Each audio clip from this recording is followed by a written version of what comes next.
Мен кіммін? Өзіңді түсінудің алғашқы қадамдары. Өзіңді түсіну – бұл әр адамның өзіне қойған ең маңызды сұрағы. Біз үнемі өзгелердің пікірлеріне, қоғамның талаптарына бейімделіп, өзімізді толықтай танып білуді елемей жатамыз. Бірақ өзіңді түсіну – бұл өмірдегі басты мақсаттардың бірі.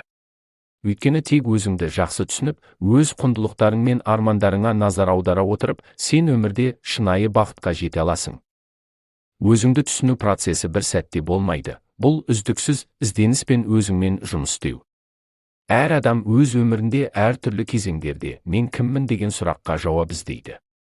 Бұл сұраққа жауап табу үшін адам өз эмоцияларын, ұмтылыстарын, болашаққа деген көзқарасын, ішкі әлемін түсінуі керек. Өзіңді түсіну жолында саған кездесетін қиындықтар – бұл тек сенің дамуыңа және өсуіңе мүмкіндік беретін сындар. Қиындықтардан өту арқылы сен өзіңді тереңірек танисың. Бұл процесс өміріңді толықтай өзгертуге, өзіңе деген сенімділікті арттыруға және дұрыс шешімдер қабылдауға көмектеседі. Өзіңді түсіну үшін алдымен өзіңе деген шынайы сұрақтар қою керек. Біз өмір бойы басқалардың пікірлеріне, әлеуметтік нормаларға сәйкес әрекет етуге тырысамыз. Бірақ шын мәнінде сенің кім екеніңді білу үшін тек өзіңе сұрақтар қою жеткілікті. Мен кіммін, менің құндылықтарым қандай, мен неге ұмтыламын деген сұрақтар сенің ішкі дүниеңе терең бойлауға мүмкіндік береді. Бұл сұрақтар арқылы сен өзіңнің өміріңнің бағытын анықтай аласың. Олар сенің жүрегіңе жақын әрі маңызды нәрселерді түсінуге көмектеседі. Өмірде неге ұмтылатыныңды, қандай мақсаттар қойғың келетінін және қандай құндылықтарды ұстанатыныңды білу – бұл бірінші қадам. Сенің өзіңе деген көзқарасың мен сенің ішкі әлемің өміріңнің барлық аспектілеріне әсер етеді. Сондықтан бұл сұрақтарға жауап іздеу өте маңызды. Өзіңді түсіну үшін өткен тәжірибелерді бағалау да қажет. Көптеген адамдар өздерінің өткендерін елемейді, немесе оларды жақсы жақтарымен ғана қабылдайды. Бірақ шын мәнінде өткен тәжірибелер, қателіктер мен жетістіктер біздің тұлғамызды қалыптастырады. Өткенді түсіну және бағалау өзіңді танудың маңызды қадамы. Бұл кезеңде сен өзіңнің қандай қателіктер жасағаныңды, өмірдегі қиындықтарды қалай еңсергеніңді және осыған дейінгі таңдауыңның нәтижелерін қайта қарастыра аласың. Өткен тәжірибелерден сабақ алу – бұл жеке даму үшін өте маңызды. Ол сенің қазіргі таңдауында дұрыс бағыт таңдауға көмектеседі. Өткенді дұрыс бағалап, одан сабақ алу арқылы сен болашақта өзіңе сенімді бола аласың. Өзіңнің өткеніңді түсіну арқылы сен қазіргі өміріңнің мәнінде тереңірек түсінесің. Құндылықтарды анықтау өзіңді түсінудің маңызды кезеңдерінің бірі. Құндылықтар – бұл адамның өміріндегі маңызды нәрселерді анықтайтын ішкі ережелер мен сенімдер. Сенің өмірлік құндылықтарың сенің мақсаттарыңды, әрекеттеріңді және шешімдеріңді айқындайтын нәрселер. Өзіңнің құндылықтарыңды түсіну – бұл өміріңнің басты бағыттарын белгілеуге көмектеседі. Бұл қадамның нәтижесінде сен өзіңнің неге құштар екеніңді, қандай мақсаттарға ұмтылатыныңды және болашаққа қандай жоспарлар құрғың келетінін анықтай аласың.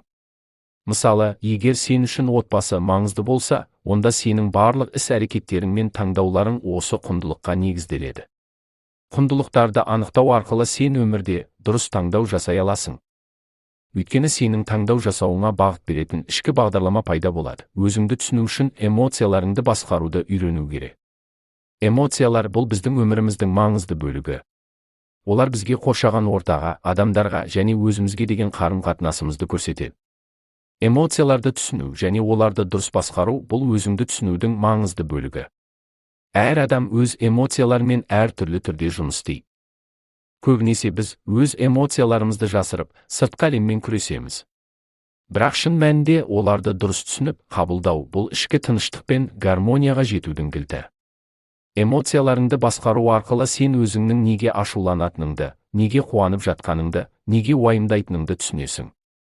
Бұл процесс сенің өзіңмен үйлесімді болуға мүмкіндік береді. Эмоцияларды басқару арқылы сен өзіңнің ішкі дүниеңді тыныштандырып, өміріңде тереңірек мән таба аласың. Өзіңді түсіну үшін өзіңе адал болу қажет. Өзіңе адал болу – бұл өзіңнің ішкі қалауларың мен сезімдеріңе сену. Өзіңе адал болу арқылы сен өз өміріңді шынайы түрде бақылап, сол өмірге шынайы таңдау жасай аласың.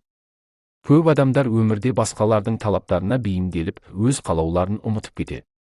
Бірақ шын мәнінде өзіңе адал болу – бұл өмірдегі ең маңызды таңдау. Өз қалауыңа сену және өзіңді түсіну – бұл өзіңнің өміріңе толық жауапкершілікпен қараудың белгісі. Өзіңе адал болу арқылы сен өзіңе сенімді бола аласың, өйткені сен өзіңнің ішкі шындықтарыңды түсініп, сол бойынша әрекет етесің. Өзіңді түсіну – бұл өзіңді толықтай қабылдау, өзіңнің ішкі әлеміңе терең үңілу және оған шынайы сену. Бұл процесс бір сәтте болмайды, бірақ әрбір қадамда сен өзіңді тереңірек түсініп, өміріңде нақты өзгерістер енгізе аласың. Өзіңді түсіну арқылы сен өзіңнің шынайы мәніңді таба аласың, әрі сол арқылы сен өмірде өз орныңды табуға мүмкіндік аласың. Өзіңді түсіну жолы – бұл үздіксіз жұмыс, бірақ ол сенің ең маңызды саяхатың. Сенің өзіңе деген түсінігің өміріңнің сапасын арттырып, сенің барлық қарым-қатынастарында, шешімдеріңде және болашақта жетістіктеріңде үлкен рөл атқарады.